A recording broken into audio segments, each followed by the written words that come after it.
From complexity to simplicity, we have made maths easy. Welcome to Philemathics series. Subscribe now and let's make mathematics an exciting journey together.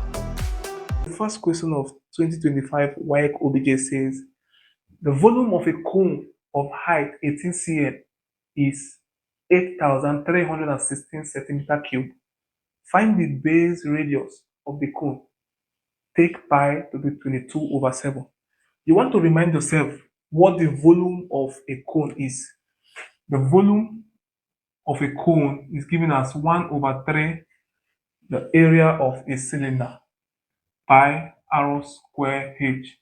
We are given the volume as 816, 1/3, pi as 22/7. We are looking for the radius, and we are given the height as 18.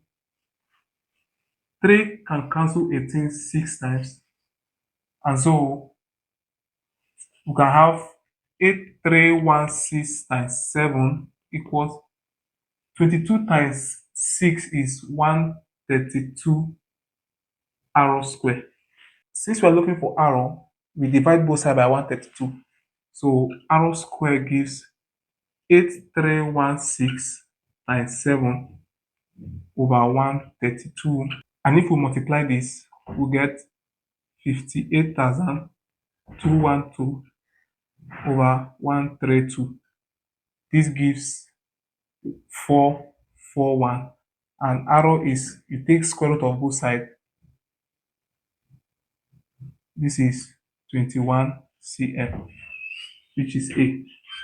Thank you for watching.